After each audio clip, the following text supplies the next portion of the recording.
Donnons la parole à son Excellence Ariel Henry, Premier ministre de la République d'Haïti.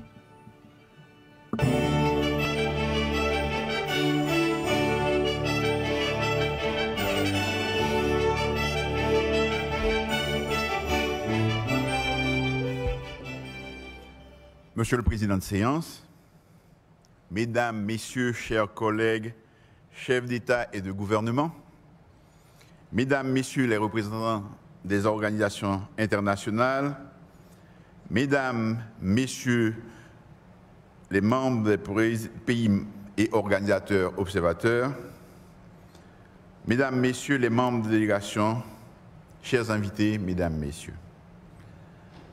C'est pour moi un réel plaisir de me retrouver ici à Los Angeles pour participer à ce 9e sommet des Amériques, l'un des lieux privilégiés de rencontre de la grande famille de l'hémisphère occidental.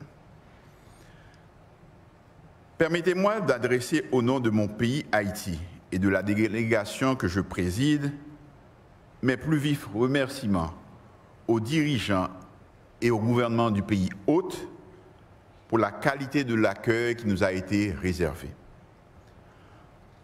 Le thème retenu pour ce 9e sommet des Amériques, construire un avenir durable, résilient et équitable, constitue en lui-même un objectif ambitieux et désirable pour notre région.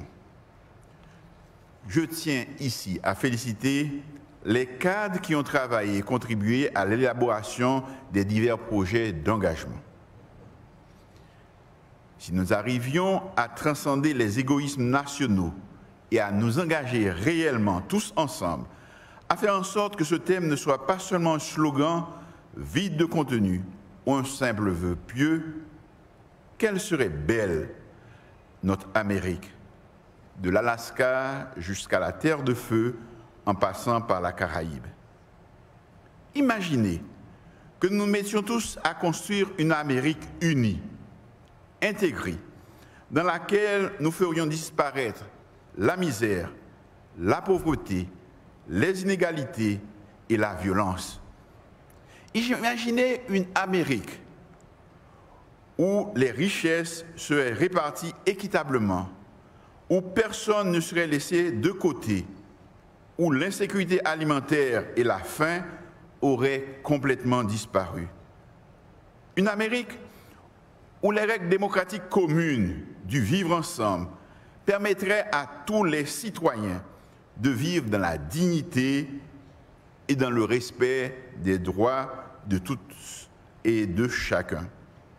Une Amérique caractérisée par les relations de bon voisinage, où nous pourrions tous circuler librement d'une région à l'autre, sans restrictions inutiles, où la nature comme bien commun serait respectée et régénérée. Imaginez une Amérique où les soins de santé seraient accessibles à tous, où le fossé numérique serait comblé, permettant à tous d'avoir accès aux bienfaits des nouvelles technologies.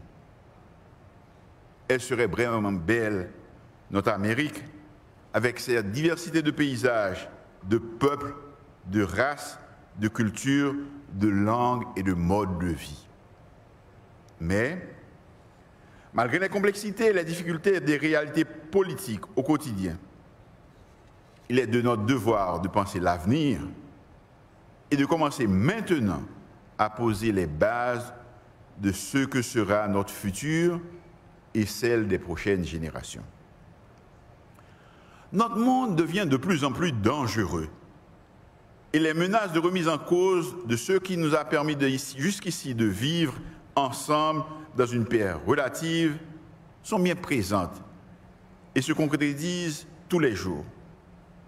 Partout, nos sociétés deviennent plus violentes. Les atteintes contre les valeurs démocratiques auxquelles nous avons tous souscrit et que nous avons en partage dans notre hémisphère se multiplient et risquent de nous déstabiliser. La démocratie n'est pas un état que l'on atteint une fois pour toutes. C'est une construction permanente. C'est un combat quotidien.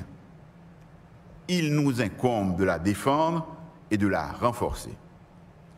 Monsieur le Président de séance, chers collègues, j'en parle avec d'autant plus de conviction que j'ai la lourde responsabilité de diriger un pays qui a fait l'histoire. Un pays construit par des pères fondateurs qui ont combattu pour que tous les hommes naissent effectivement libres et égaux en droit, quelle que soit leur race.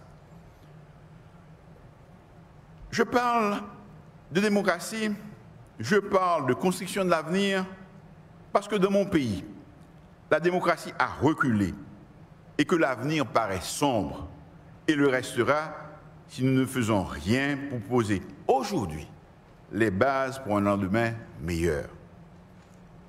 Vous le savez tous, le président de la République, qui m'a nommé Premier ministre, a été odieusement assassiné au lendemain de ma nomination. J'ai le sentiment désagréable que ceux qui ont conçu et financé ce plan macabre courent toujours et échappent encore à notre système judiciaire. Je ne suis pas venu ici pour me plaindre, mais je crois que dans notre volonté de construire ensemble un meilleur avenir pour tous dans la région, vous devez avoir une idée exacte de ce qui se passe aujourd'hui dans mon pays et de ce que j'entreprends pour y remédier.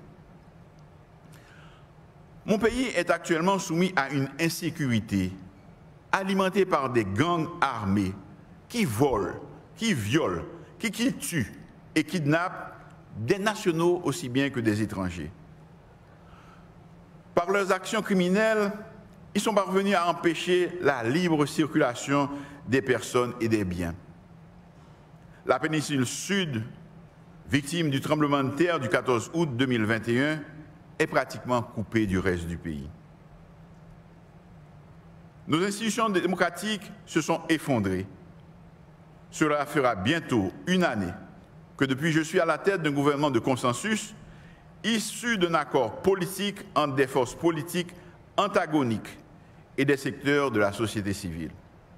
Et je continue sans relâche à parler à mes compatriotes pour tenter d'élargir ce consensus en ralliant plus de groupes sociaux autour d'un plan conçu pour ramener les institutions du pays à un fonctionnement normal et pour restituer le pouvoir à des élus librement choisis par le peuple haïtien dans le cadre d'élections libres et transparentes. L'instabilité liée à une insécurité insupportable rend illusoire toute velléité de construire cet avenir durable, résilient et équitable. La conséquence immédiate pour nous est un ralentissement de l'activité économique, une inflation importée, la fuite massive de nos jeunes et de nos cadres vers d'autres pays de la région et une difficulté à envisager l'organisation rapide des élections et la transmission du pouvoir à des élus. L'émigration illégale en provenance d'Haïti, qui affectait uniquement quelques pays limitrophes, s'est maintenant étendue à l'ensemble des pays du continent. Les migrants haïtiens, dans leur quête de mieux-être, prennent tous les risques pour atteindre un pays d'accueil. Haïti accepte toujours de coopérer avec les pays de la région qui veulent rapatrier les immigrants illégaux. Mais je continuerai à plaider pour qu'un traitement humain, respectueux de leurs droits fondamentaux, leur soit réservé. Je crois que l'accent doit être mis en particulier sur la recherche de solutions concrètes et durables aux problèmes qui poussent les migrants à partir de chez eux. En Haïti, ces problèmes ont pour nom la misère, le chômage, l'absence d'opportunités pour les jeunes, les inégalités, l'insécurité et l'instabilité politique. Ces phénomènes ne sont pas spécifiques à Haïti.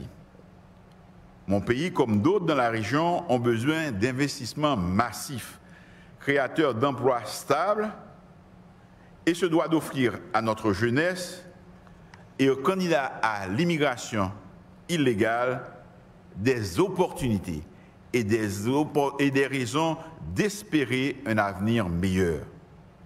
Ils en ont besoin pour fixer leurs citoyens et les faire retrouver l'envie de rester dans leur pays, pour y construire cet avenir et être heureux d'y vivre.